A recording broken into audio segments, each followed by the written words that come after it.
Hi, this is National Master Dan Heisman, and we're continuing with our series of instructional videos here on YouTube. Okay, I thought I would finally throw in a video to talk about the Lucena position, and maybe if we have some time, a little bit about the Philidor position. It seems like everybody wants to learn these, even though if you're rated below like 16 or 1700, they may come up occasionally and they may help you. But learning how to keep your pieces safe, like in some of my earlier videos, like is your move safe, is probably going to be about 1,000,000,000,000 times more important. But everybody feels like they need to see this once in a while. And of course, as you get better, you absolutely do. So let's start with our Lucena discussion. Now, the first thing I like to tell people is, why is Lucena important?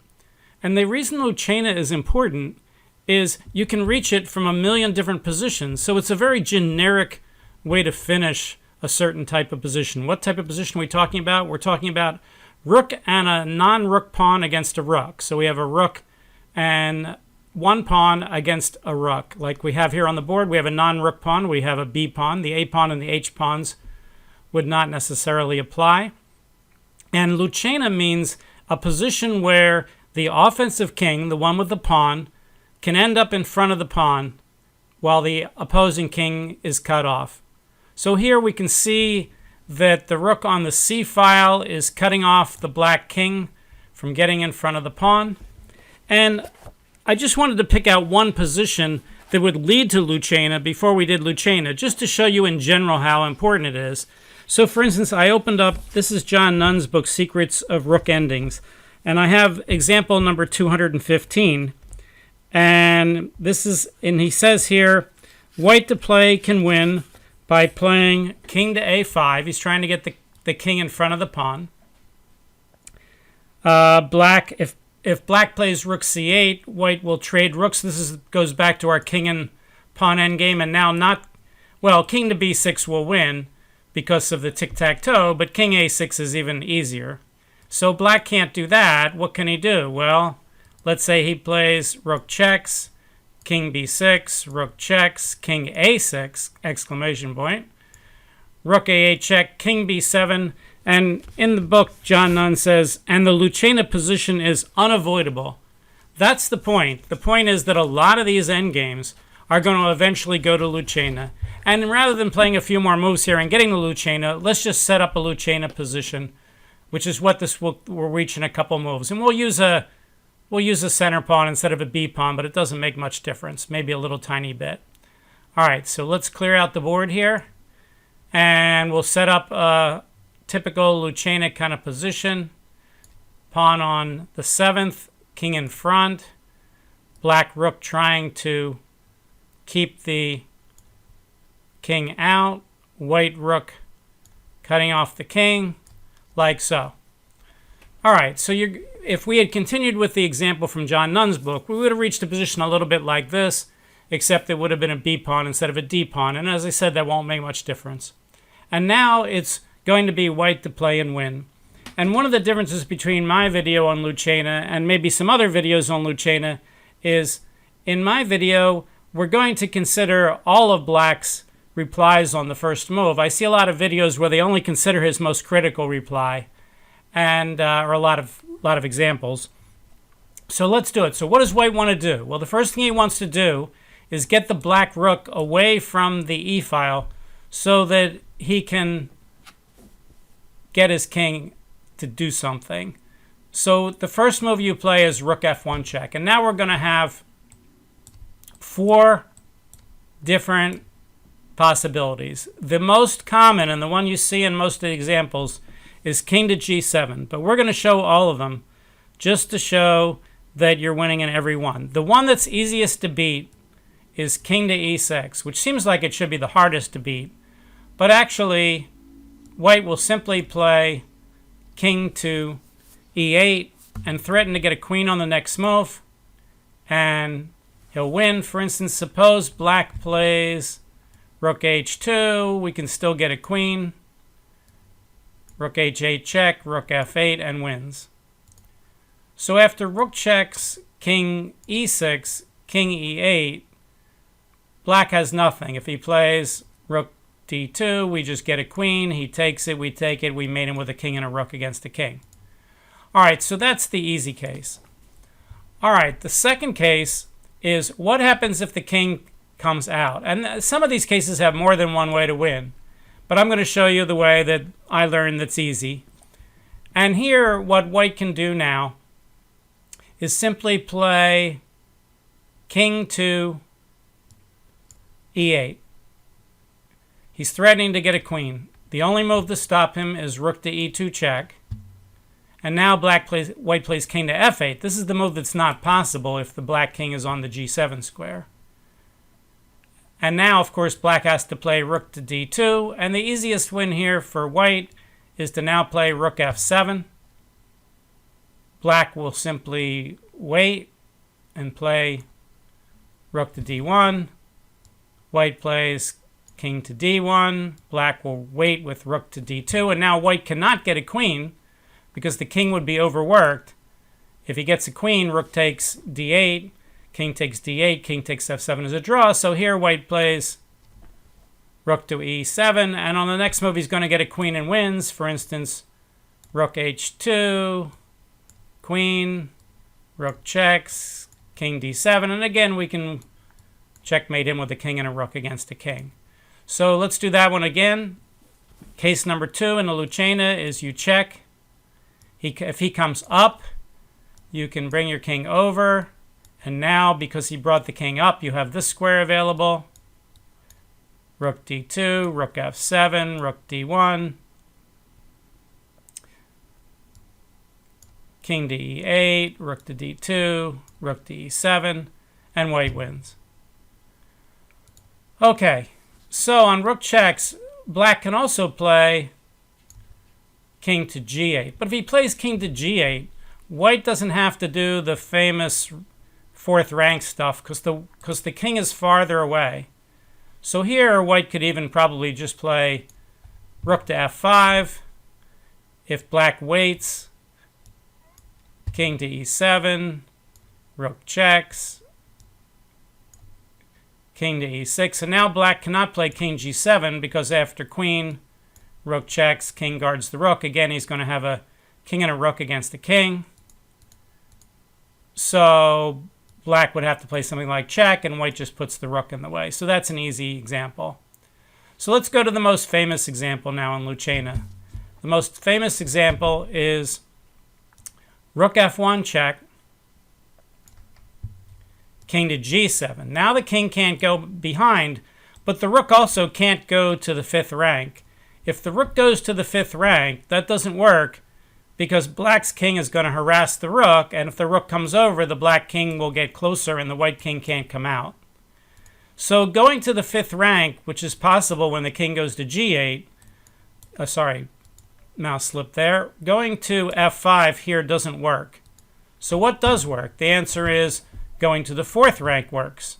This is the famous thing called building the bridge, and I always thought building the bridge was one of the most unreasonable names in chess, because this doesn't look anything, when you see what's going to happen, it doesn't look like he's building a bridge, but that's my opinion. All right, so anyway, building the bridge with rook there. Why is that building a bridge? Well, if black waits with rook c1, white brings the king out, black checks, white brings the king out, threatening to get a queen, black checks again, and now white triangulates. He can't come up to e5 because of rook takes d7, so he plays king e6. And then rook e6, e1 check. Now king e5, and now the rook has no access to the back rank. Rook checks, and now the bridge is complete. Rook to d4, and black resigns. All right, so let's go through that main line again. This is considered the main line. Rook f1, king g7, that's the move that gives the most problems. If he goes to g8, you can just go to f5. If he goes to g6, you can march your king across. So g7 is the move that gives the most problems. That's the one they always show. And now rook to f4, exclamation point. Black waits, white comes up, black checks, white comes up, black checks, and now you can't keep coming up. You got to triangulate first. King to e6, rook checks, king to d5, rook checks, bridge complete, and black resigns. Okay, so we can see that after rook checks, white's winning in all lines here. By the way, there's a good trick to show here. Suppose you were in this position and it was black's move and he could take this pawn. Does that get black a draw? And the answer is no. White has a famous removal of the guard possibility. So let's just show that just for the heck of it, because it does come up in some of the lines, not the ones we showed so far. This position is not a draw. White simply wins with rook checks. If the king goes away from the rook, the king takes it. King d6, rook checks, he guards the rook, and he takes it. So black can never, in these kind of positions, black can never take the pawn. So let's set up our, well, let's go back to the none position.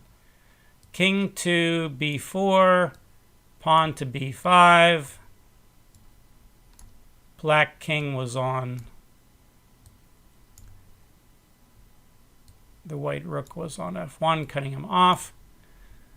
Okay, so this was white to play. And I'm going to turn on Stockfish, and I'm going to move up so you can see the Stockfish analysis here. Stockfish 10. And here Stockfish says white could even push the pawn first. King to a5, he says, yeah, that wins too. This is the line that John Nunn gave. Rook a8 check, king b6, rook checks, king to a6, rook checks, king b7. And he said Lucena is inevitable. So let's have Stockfish play out both sides here to see what he thinks is reasonable. Now remember, Stockfish looks ahead and sees that something is losing, so he doesn't always give the most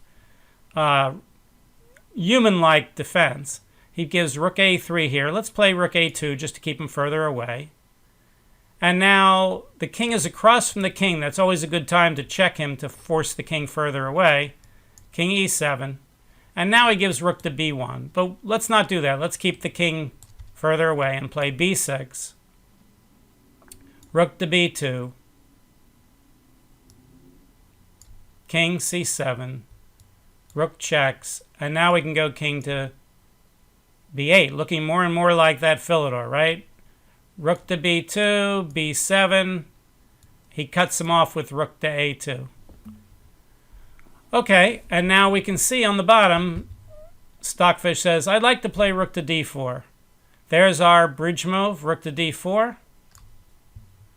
Notice we've transposed into the same position we looked at with the d-pawn. Now he gives king to e6. All right, so black can do that. He could also wait with his rook. Now he's looking at, but he says they all lose, of course. So we'll play king e6. King c7.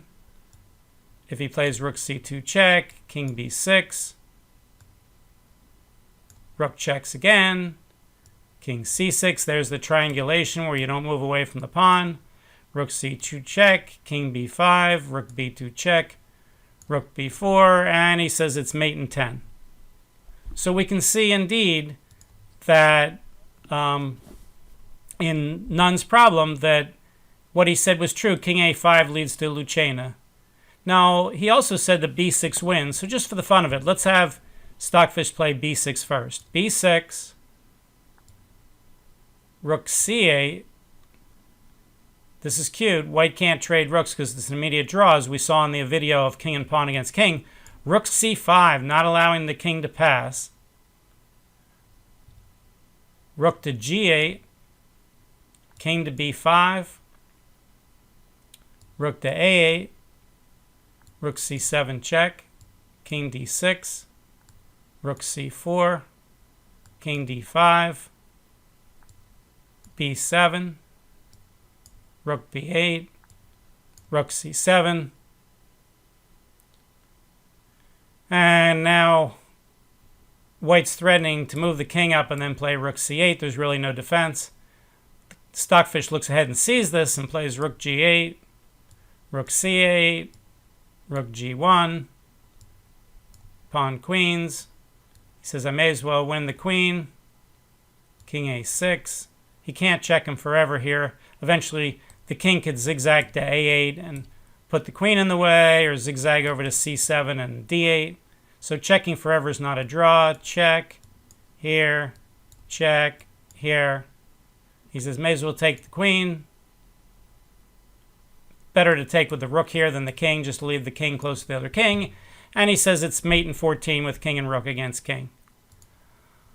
Okay, so we've now seen how some generic rook and pawn against rook positions where the pawn is not a rook pawn. If you can get your king in front of the pawn and cut the opposing king off, it will eventually lead to Lucena. That's why Lucena is so important, because if you look in John Nunn's book where he has hundreds and hundreds and hundreds of positions, a lot of them end with, and now he gets to Lucena. So he starts the book with like a Lucena explanation, and then a lot of the problems he just stops when he gets to the point where he goes, and it'll get to Lucena, because it's so important. It gets there all the time. Now, what's the opposite of Lucena? The opposite of Lucena is Philidor. So let's look at Philidor for a couple minutes. And Philidor is a little more complicated because the basic Philidor position is easy, but all the different, special cases with short side and long side and all that and all the other ways gets a little beyond the scope of our video. But let's show a basic whoops, wrong king there. We want to have the defensive king in front this time. And the offensive rook is cutting him off. Pawn here. And a defensive rook, let's say, here. Okay. So, we'll get rid of the analysis for the moment. All right, this is black to play. We'll make it black to play. Black to play and draw. Okay, so what's black's problem? Well, if he just does kind of nothing. Let's say he plays rook to e8. And white gets his king in front. Now white's threatening checkmate. If black moves his king, well, first of all, if black puts the rook in the way, if he plays rook d1, rook checks, rook d8, rook takes, king f7 wins instantly. Next three moves are pawn pushes to get a queen. So if black plays something like rook e1, king e6, the threat of mate forces his king to move out of the way. We check, he goes over here, and guess what? Now we're back to sort of the none kind of position, where we're getting close to Lucena, except for the fact that the computer says that we're not quite there, and black can still draw with perfect play, which is why this gets complicated in a lot of these cases where even if black's not playing right. Let's just for the fun of it, let's see if black can still draw with his rook on f8. Rook f8, king e6, king d8, rook checks, king here. This makes all the difference in the world. If the rook was on e8, like I put him originally, black is drawing, and with his rook on f8, now white wins. And he's going to win by getting to Lucena. So let's do that. King e7, rook h1, trying to check him on this side, e6, and now if the rook checks, king will go here, rook checks again, king f7, if the rook checks again, king to g6. Now black's got a problem. Let's say he tries to bring the king closer to the pawn. Oh, he can't. We'll take off the rook. He's got to save the rook first. So let's say, where could he save the rook? In front of the pawn's going to lose again because I can attack the rook, and if the king tries to guard it, we check him away from the rook and we win, just like I showed earlier. If he plays rook to h1, e7 threatens to get a queen. Rook g1 check. King f5. Now he can just run the king down toward the rook. Rook checks, king g4, rook checks, king here. And eventually he has to play rook over here, and we get a queen and we win. Okay, so what should black do? We already saw he could play rook e1, but that's the hard draw. The easier draw here is to don't let the king in front of the pawn. Simply put the rook on the 6th rank, or on black's 3rd rank, as the case may be. If it's algebraic, it's the 6th rank. And now white's got a problem. Black can just sit here with his rook forever on the 3rd rank, cutting the king off from coming up. If white tries to bring the rook around and get the rook on the 6th rank, black can just trade and get the king in front of the pawn. So for instance, rook here, rook f4, rook a6, Rook F. This is why you have to study king and pawn first. Pawn takes. King in front of the pawn, draw. King here, as we learned in the other video, you got to go straight back, draw. Okay, so what else can white do? Well, at some point, he can push the pawn. He could wait till his king's on the other side and push the pawn, or he can push the pawn right away. But as soon as he pushes the pawn, his king can no longer seek shelter, and what you do is move your rook back to the first rank. Rook to b1. And now no matter what the king does, you're just going to check him forever unless he comes close to the rook. So for instance, king e5, rook e1 check, king f6, rook f1 check, king g6, rook g1 check, king f6, rook f1 check, king e5, rook e1 check, king d5. So let's say white tries to bring the king closer to the rook. Rook d1 check, king c4, rook c1 check, king d3. Now you can go to the e file and hit the pawn. The king is too far away from guarding the pawn. If he pushes it, you just take it. Rook takes e7.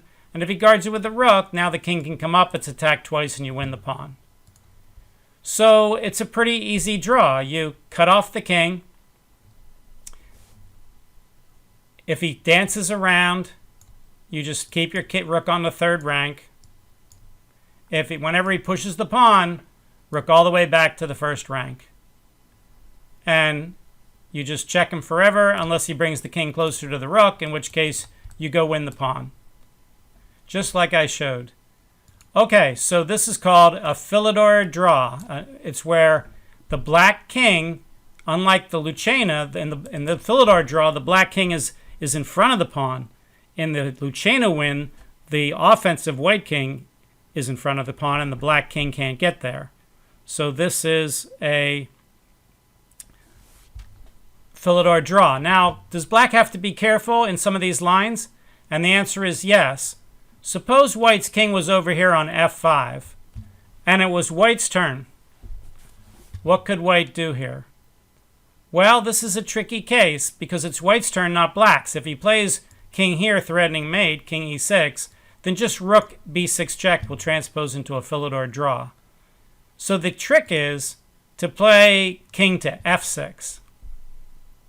Now you've got black coming and going. If he checks you from behind on f8, you play king e6. And that wins.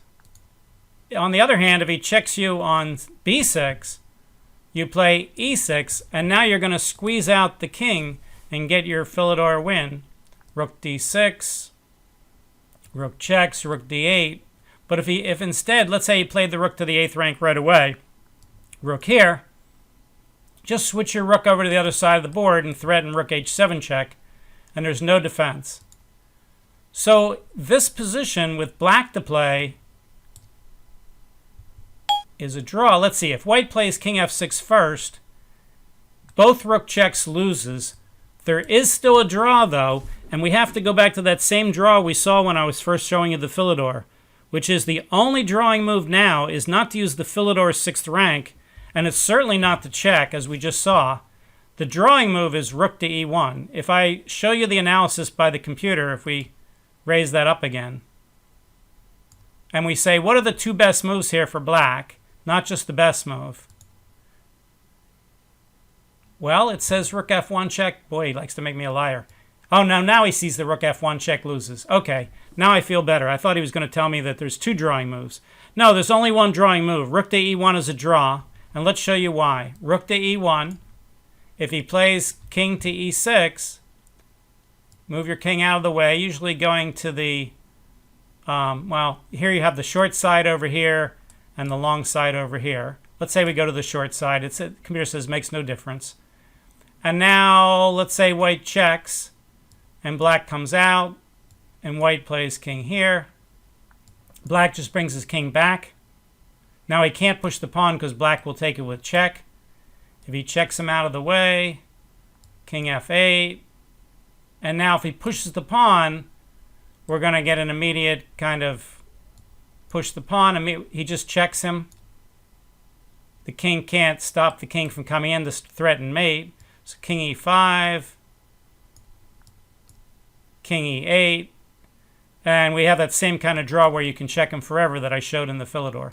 So in this position, white to play, if you're white, the best try to play is king f6. If your opponent's a really experienced player, he'll know to play rook e1 and get the only draw that he can. But if it's black's move, then black will simply play, let's make a black's move here, Mr. Computer. Play rook to b6, and as we say, this is an easy draw. If white dances around, black dances on the 6th rank. And eventually white gets tired of dancing. He pushes the pawn, and you move your rook all the way back to g1. And then check him forever, or if he comes after the rook, you win the pawn. So this is the essence of the Philidor draw. There's more to it than that. There's all the ones when the king gets up further, and there's short side defenses and long side. That's a more advanced thing that you would use for other types of rook and pawn against rook positions. But these are the two basic ones. The Lucena win, where the offensive king gets in front of the non-rook pawn, and the Philidor draw, where the defensive king is able to get it in front of the non-rook pawn. Okay, so that's it. I've now added the Lucena and some of the Philidor to my list of videos. Hopefully you won't run into this too often. It's something that comes up once in a while. It certainly comes up a lot more often than, let's say, a bishop and a knight versus a king. You know, learning a king and a bishop and a knight versus a king is very good for learning how to coordinate your pieces. It's very tricky and very interesting. But in terms of practical play, it only comes up like once or twice in your lifetime. This will come up, you know, if you play a lot of chess, it'll come up a couple times a year. So that's a lot more often than a king, bishop, and knight versus king. And it's very good to know because it does come up that often, and the ideas in it can be used in similar positions. But as I said, a lot of the positions end up, if you play them right, and you're playing on offense, you can get them into Lucena. If you're playing on defense and things go well, you can get into a Philidor and get what you want. You know, obviously the person with the extra pawn is trying to win, and the person who's down the pawn is trying to get a draw. Okay, for my YouTube series, this is Dan Heisman. We'll see you next time. Thanks. Bye.